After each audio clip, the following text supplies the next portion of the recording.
Oh, completely. Yeah, I mean, this is just facade. I mean, the reality there is clearly that the EU now have hijacked NATO, and that's been going on for quite a while.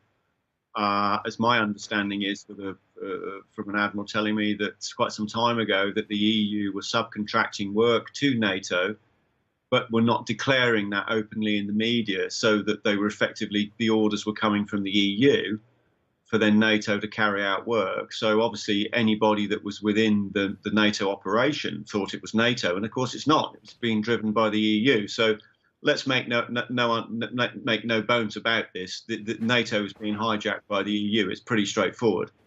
So we've got all of a sudden, the correct phraseology being used so people can judge and evaluate this as to what it is. This is not an EU army. This is unification of our nation's crown armed services, lock, stock, and all Her Majesty's barrels, Navy, Air Force, Special Forces, Paras, Royal Marines, British Army, the lot, all of it, and all the industry into the EU. Now, the EU will stop at nothing to get this. Make no bones about it. They will stop at nothing to get it. It's vital for them in order to set a single point budget. They require to underwrite and precipitate with the euro. Now, if you take as an opening shot that they will have command of not just all of the big political levers, but the industrial displacements of what they will decide when they place orders, because it's a hand-in-glove operation in terms of the industry and the politics and the military. If you take 2% of the entire GDP of the EU zone, it's an awful lot of money.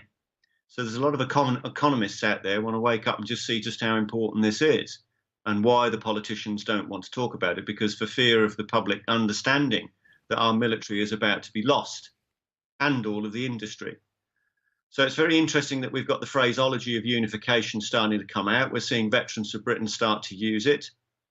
And we're seeing Julian Thompson just wrote a piece in the Express, I understand, with Nick Gutteridge, which was interesting because I'd had a week of ping-ponging with him on Twitter before this article came out.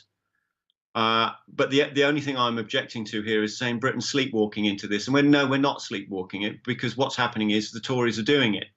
So are we suggesting then that Theresa May, Mike Fallon, William Hague, I'm going to put him in the hat as well, Cameron and all them, they're all sleepwalking while all this was going on, are they? No, they were actually doing it.